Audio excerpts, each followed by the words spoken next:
pag-uusapan natin, Maestro. Naku po, Diyos ko Lord, Rudy.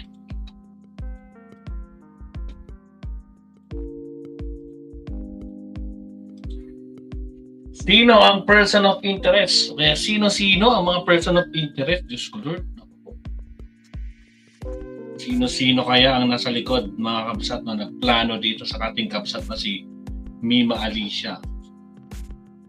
Shoutout kabsat, Allen Valencia na Imbag Garabi, kabsat, yun.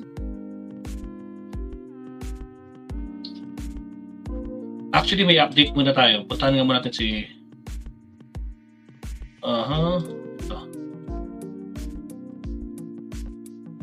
Pasok ba?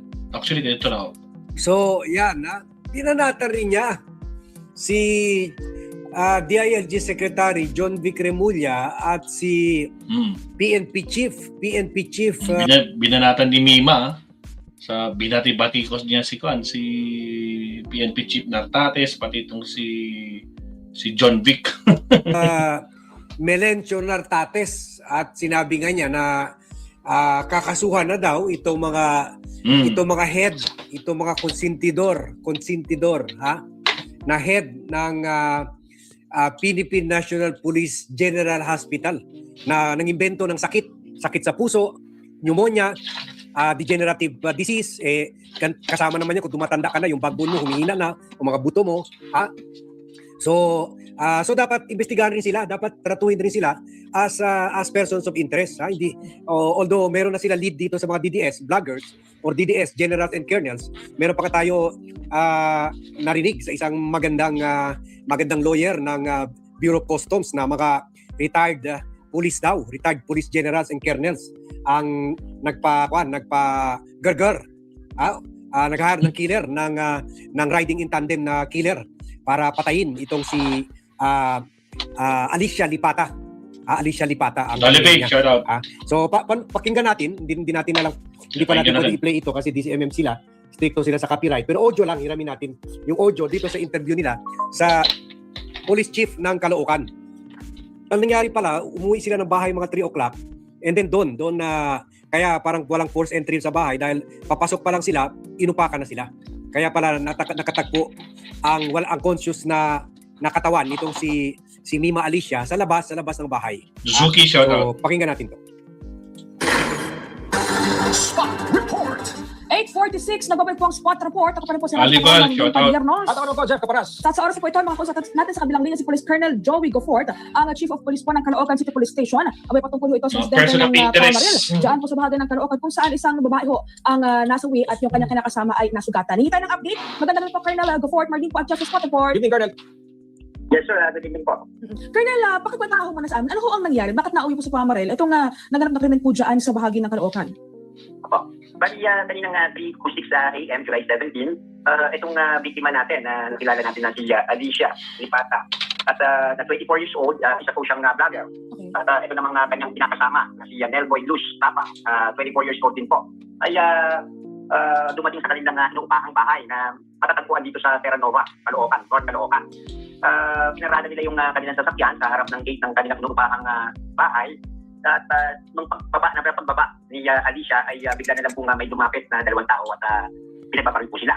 Now, in the course po ng gunfire po ay tinamahan din po itong si Nelboy na kung saan ay napupo siya ng tama sa kanyang kaliwang shoulder. May tama rin po siya sa kanyang braso at sa kanyang binte. Samantalang itong si Alicia ay nagtamo po ng tama sa bukdo at saka sa dibdib po niya. Si Nelboy po ngayon ay nasa hospital dito sa Tamarin Doctors Hospital dito sa North Caloocan. Doon sa ating crime scene, nung inimbestigahan po natin ito, nagkanda po tayo ng technical investigation. Tayo po ay nakakuha ng 7 basyo ng caliber 45. Wow, 7? Isang 5 bullet po, deformed 5 bullet. Samantalang yung sasakyan naman po, nung sinabject natin for trajectory examination, ay nakakuha rin po tayo ng 5 bullet po, isa rin pong deformed 5 bullet. Ang suspect po natin, is lang po ng motor, kulay puting motor, dalawa po sila ay nakasuot ng maong na pants at puting pang taas. Yung rider po natin is nakasuot po ng puting helmet. Samantalang yung back ride ay nakasuot po ng pula na helmet po. Colonel, yung nakakapira nila na itong riding in tandem, tsaka yung pagtugis po. Opo. Sa ngayon po, patuloy pa rin po yung ating sinasagawang investigasyon. Patuloy pa rin po yung ating forward and backtracking, yung pag-review po ng CCTV upang malocate po natin and eventually ma-identify at ma-arresto po natin yung mga suspect. Ano pong motive na lumalabas, Colonel Gofor? Well, alam naman natin na kilala itong si Alicia na isang hacker, isang kritiko po, kritiko, Okay. isang matapang na nagbibigay ng komento. So, of course, lahat po yan iimbestigahan po natin. Oo. At may iimbestigahan po rin natin yung isang anggulo na kung saan meron daw pong kinasuhan itong ating biktima. Oo. And eventually, yung kinasuhan niya, yung biktima is kinasuhan din siya. So, lahat po yan is iimbestigahan po natin. Pero sir, sa investigation po ninyo, ang target talaga itong babae? Lumalabas po, base puro sa tama at talagang pinuntirya itong babae po, si Alicia po. Ay, Colonel, bago ko namin kayo bitawan, di ba sa inyo ho nangyari yung insidente kay Fabio Norbert? O yun, talagang pinuntirya. Pito. Meron sa ulo talaga ni Alicia. Talagang shoot to kill talaga, yung parang kwan talaga. Meron talaga execution. Parang si Percy Lapid talaga Yung meron talagang nagbayad to kill her. Meron mga DDS ngayon. Meron mga DDS sinasabi baka daw yung ex-boyfriend. Pero I don't think na merong ganung kakayahan gawin yung ex-boyfriend. Parang sobra talaga yan, 7 baril. At sa ulo. So it was really an assassination. Ito talaga yung sinasabi nila, Oplan Romanov for the vloggers. Oplan Romanov ito sa mga vloggers. Sabi ni Agustin Mondragon, thank you for supporting independent vlogging. Also, thank you for the support and the prayers. Agustin Mondragon from UK. Sabi niyo, well done to your vlogging bot and to your team. Thank you. Of course, natatakot na yung mga team natin. Last time, marami dati ang team ko pero nung binantanin ako ng mga bata ni Gerard Bantag, nagsialisan yung team ko. Ngayon, bagong team ito, sana naman, Diyos ko, umagaling na sila, marami na silang nagagawang post. Wag naman sana iwanan ako ng team ko. Please pray for them also. Hindi ko sila in-identify dahil I don't want to put their lives in danger. Pero inassure ko naman sila na hindi naman sila kilala. Ako naman ang muka ng Vlogcaster channel. So, yan So, team relax lang kayo, relax lang. God will take care of us. God, kung panahon talaga natin, muntik na ako namatay. June 2. Kung hindi ako magta-travel sana sa Brazil, Argentina at US, hindi ako pinilit ng doktor mag-check up. Nung nag-check up, nakita barado. Kung tinuloy ko yung trip ko, di baka nasa kwan na ako ngayon, nasa 6 feet under, na heart attack na ako sa Amerika. So, kahit pa paano, hindi tayo natatakot kasi kung gusto na talaga tayong kunin ni Lord, kahit saan tayo, kahit sa Argentina tayo, kahit sa Brazil tayo, kahit sa Washington tayo, sa New York, kung panahon na natin, panahon na. So, hindi naman tayo natatakot. Pero please pray na lang, para to be sure. Lalo na sa team ko, na madaling matakot. Sanay na tayo dyan sa Inquirer. Nung araw pa natin, heydays natin sa Philippine Daily Inquirer, at dami na natin death threats. So, yan. Sabi naman ng National Police District, Caloocan National Police District, Northern Police District, NPD, Northern Police District, na yan sa area nila, yung Caloocan, they also vowed to seek justice for Alicia Lipata at saka yung partner niya si Nelboy. Yun, sabi pa nga dito sa report ng Manila Bulletin, kawawa naman shocking last minute ni Alicia. She managed to run pa raw, tumakbo pa raw after the attack. Tumakbo pa, pero well, siguro sa daming tama siguro, bumagsak na lang. Grabe. So, sabi bantayan natin ito si Northern Police District Brigadier General Ben Liner Capili. Nag-form na sila ng Special Investigation Task Group. Called MEMA. Baka puro lang kayo MEMA. Wala naman kayong ginagawa. At nag-order na siya, the group to mobilize and investigate all intelligence sources to identify, locate, and arrest the perpetrators and to establish the motive behind the attack. At kinondena rin nila yung killing ni Lipata. Ito para si Lipata ay member ng United Bloggers and Influencers of the Philippines.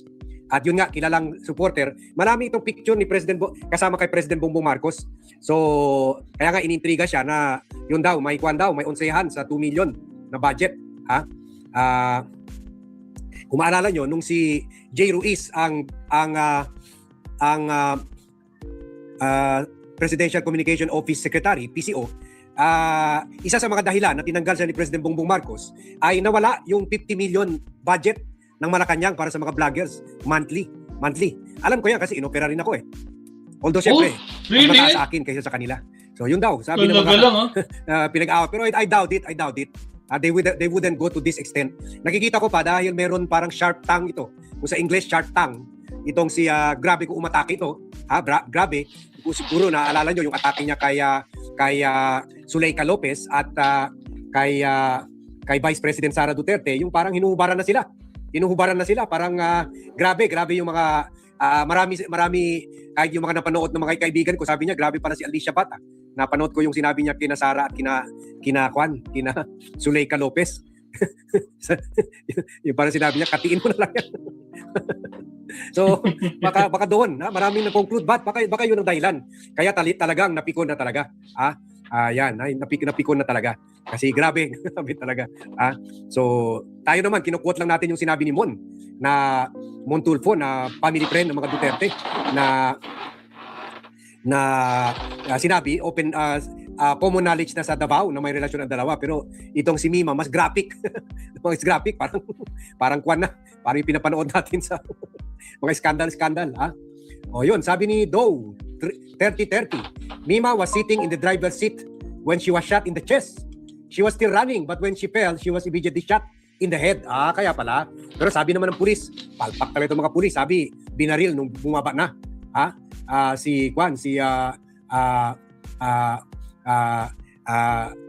Binaril nung bumaba siya. So yun ang sabi ng mga pulis. O sabi naman ni si Leo Lenza, pinagdududahan niya yung nawalang 50 million para sa mga vloggers sa time ni Jay Ruiz. Kuha nyo na lang, i-google nyo na lang yung claim ni Mon Tulfo. Ilagay natin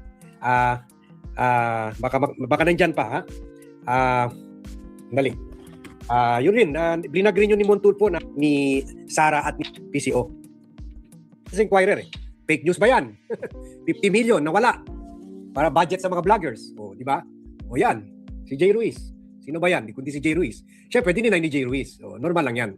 Si Kwan naman, dinidinay Si Sara, yung lawyer si Sara, sinabi walang death threat Si Alan Peter Cayetano, dinidinay rin na kumita siya sa 10 billion na Southeast Asian Games. Si Marcoleta, dinidinay na tumanggap siya ng 75 million. Si Jinggoy Estrada, dinidinay na kumita siya sa flood control. Pati si Bong Revilla. So, normal lang yan. Kung may right sila i-deny, may right rin si Jay Ruiz i-deny na nawala yung 50 million ng Malacanang monthly para sa mga vloggers. So, yan that's part of the game. Hindi naman sa time lang ni President Marcos, time pa ni Duterte, ganun rin lahat sila mag-deny. Kumaga nawawala tayo ng pera, walang nakukulong. Lahat deny. Sara deny, Duterte deny. Kumita siya sa Parmali, kumita siya sa illegal drug operation ni Michael Yang. Si Harry Roque deny rin, kumita siya sa Pogo. Deny lahat. Walang nakukulong, lahat deny. Pero nawawala ang pera ng bayan. Yan lang yan Kanya naman talaga dito sa Pilipinas. Kaya tayo, we will never progress as a country. Kasi masyado tayo mabait sa mga magnanakaw sa atin. Masyado tayo mabait, masyado tayo forgiving. Kung meron nga vlogcaster, nagre-risk ng buhay ko, pag-expose, pati ito 50 million na budget, sasabihin pa tayo ang nagpe-fake news. Ano ba yan? Agustin Mondragon. Buti po ito sa Agustin Mondragon na todo support nyo, yung 50 million. Andyan. Dordas. Uy, si Lolita Manila watching from Germany. Nangangamusta na siya dito, si Sarman. Pero kanina talagang talagang yun yung report ng police kanina. Pero for the meantime, ito nga, silipin naman natin to. Silipin natin saglit to. Ito, sabi ni Pebbles Talikera, from Pebbles. Baka makatulong sa kaso ni Mima Alicia, sabi niya dito. Makatulong sa kaso ni Mima. Lakit niya natin to. Baka makatulong sa kaso ni Mima Alicia. Ito yung ex-boyfriend niya na inumbag niya. Kaya siya ang nagka-anxiety. Nag-aral ng criminology nung magjowa sila ni Mima. Sinampahan ng kaso ni Mima. Kaya nagka-problema sa pagpupulis kasi may kaso. Pero nung March 18, di umano, ay nakapag-bail itong nakapag-bail. Sa palagay nyo, yung isang tao na sadista at kayang manumbag ng babae tapos naipakulong ng babae at dahil sa kanyang pagkakakulong na perwisyo ang pagiging pulis niya, yes, nakapag-bail siya pero tuloy pa din ang kaso. So anong dapat gawin para mawala ang kaso at matupad niya ang kanyang pangarap na maging pulis? A. Kausapin si Mima Alicia ng maayos, mag-set ng date ng eco-scene ni si Mima. B. Itumba si Mima para wala ng problema. At hindi pa ako tapos sa istorya. Gusto ko lang mabasa ninyo ang opinion. O, ito galing kay Kanto, Pebbles Talakera. Nga rin. Hindi ko alam kung ano yung gagawin ko. Kasi up to this moment, ginugulo pa din ako ng ex ko. Yung tipo, I'm shaking. Hindi ko alam kung ano yung gagawin ko. Kasi up to this moment, ginugulo. Yun na yun. Patay-tay na ako po. Isa to sa mga person of interest. Hindi ako nagkakamali mga kapsat, no? Ayon sa mga reports, mga kapsat. Tapos, aside pa dyan, meron pa isa. Kilala niya yung isa, yung binabanggit ni sino yun? Yung isa, anong pangalan na nun? Ito. Talagang lantaran din to eh. Kung daw nagkakamali, gabi-gabi to nagla-live. Kilala niyo kung sino to? Ito yung mahilig magmura. Mga kapsat, magmura. Ito ang tawag nila sa kanya is Cap. Ito na ba? Pakita natin. Ito. Problema itong mga makot ng mga vlogger at mga tol. Sige sila character assassination, sige sila bira ng bira. Ang suggest sa akin ng mga commander, sir, patayin na lang natin yung mga yan. Kung may ang gulong, patayin na lang natin. Screenshot na lang na screenshot kami, sir. Para maipasa dun sa intel natin. And then, patayin na natin. May the choice yung Ating panibagong video. Mga minamahal, nagulat ako. Kasi ngayon ko lang po talaga ito nalaman na meron palang threat sa mga katulad ko, which is yung pro-government vloggers. Shoutout, Diril. At hindi lang pro-government, yung mga sumusuporta na vlogger sa administrasyon ni PBBM. Almonli, shoutout. Ay may threat. So, nakita ko kasi itong video na ipinasa sa akin na yung pangalan daw po namin ay nakalista na. So, markado na daw po ang name namin at ipapasa daw po ito sa kanilang intel. Commander. Kasi dapat daw sa amin ay sinutsugi. Kasi wala daw kaming ibang ginawa kundi character assassination dito kay Vice President Sara Duterte. Like, nung nakita ko yung video ni Dado Clemente, napaisip ako, sino ba yung mahilig mag-character assassinate? Sino ba yung rally ng rally? Sino ba yung nagsasabing Marcos bangag, Marcos addict, 'di ba? Marcos puro lang party, Marcos puro lang gala, puro lang lamierda. 'Di ba Marcos may sakit? So sino ba ang mahilig mag-character assassinate in the first place? Kaya nga nagtataka ako na bakit nakasulat yung pangalan namin sa intel na tinutukoy ni Dado Clemente na in the first place, 'di ba kayo itong mahilig manira? 'Di ba kayo itong mahilig mag-character assassinate? Bumubuo pa nga kayo ng grupo eh. O anong klaseng grupo? O doon sa EDSA People Power. Diba? Sa EDSA Shrine. Anong ginagawa ninyo? Nagtipon-tipon kayo. Hindi lang yun yung unang beses. Diba meron din kayong hakbang ng maisog? Na hindi lang isang beses na ginawa yung rally na yun. Simula January, February hanggang umabot na ng August. Lagi kayong naghahakbang ng maisog rally. Hindi lang hakbang ng maisog rally, hindi lang EDSA Shrine People Power, kundi meron din kayong tinatawag na prayer rally. Diba kaya nga sabi ko sa inyo mga minamahal, ang unfair naman, syempre kami sumusuporta sa administrasyon. Sumusuporta kami sa tama. Sinusuportahan natin ang gobyerno kasi ayaw natin na nagkakagulo. Kasi kayo mga panggulo kayo, tapos ngayon kami pa yung nakasulat sa intel ninyo na tinutukoy ninyo na kami daw po ay ipapatsugi. Well, actually, hindi naman ako natatakot kasi wala naman tong credibility itong Dado Clemente na to. Pero the way na nagbo-vlog siya, mayroong halong pananakot sa mga katulad namin. Ballpoint man, kung nakikinig ka, Rat-ratin mo na. Sorry. Diba, Takeo Miyamoto, hinahamon ko, Ang sabi ni Dado Clemente, pakinggan natin mga minamahal. Pakinggan nyo kung ano yung pagbabantaan niya sa mga katulad natin sumusuporta sa administrasyon. Ang problema itong mga Marcos na mga vlogger at mga troll, sige sila character assassination, sige sila bira ng bira. Ang suggestion sa akin ng mga commander, sir, patayin na lang natin yung mga yan. Pag umikot ang gulong, patayin na lang natin. Screenshot na lang na screenshot kami, sir. Para maipasa dun sa intel natin. And then, patayin na lang. They made a choice. Yung Hindi, ang pinagtataka ko dito mga minamahal, kasi sabi ni Dado Clemente, utos daw po ng commander. Patayin na lang yan. So, sino yung commander ninyo na nag-uutos? Hindi ulitin natin yung video mga minamahal. Nabanggit niya na utos daw po ng commander na ipapatay na lang yung mga yan. Tingnan nyo mga minamahal ang problema itong mga Marcos na mga vlogger at mga troll, sige sila character assassination, sige sila bira ng bira. Ang suggestion sa akin ng mga commander, sir, patayin na lang natin yung mga yan. Pag umikot ang gulong, patayin na lang natin. Screenshot na lang na screenshot kami, sir. Screenshot na daw ng screenshot eh. Pasa dun sa intel natin. And then, patayin na lang. They made a choice. Kaya nga nagtataka ako mga minamahal Alam niyo mayroon tong isang PBBM vlogger supporters recently ang natsugi. Wait lang, anong pangalan nun? Jacob ata yun doon sa Davao. Ito nga mga minamahal, si Amigo ng Bayan. 'Di ba na i-content ko yan sa inyo? So ngayon ang pinaka-question ko dito, si Dado ba ang nagpautos nun? 'Di ba? Pero mga minamahal, itong si Amigo ng Bayan kasi, sumikat to sa pagko-content kay Cathy Buni. So meaning may alam ba si Cathy Buni dito sa pagkamatay ni Jacob Arroyo? I'm just asking lang talaga. Ako'y nagtatanong, hindi natin pinagbibintangan dito si Cathy Binag na siya yung may alam, may gumawa. Nagtatanong lang tayo, meron ka bang alam sa pagkatigibumbum ni Jacob Arroyo?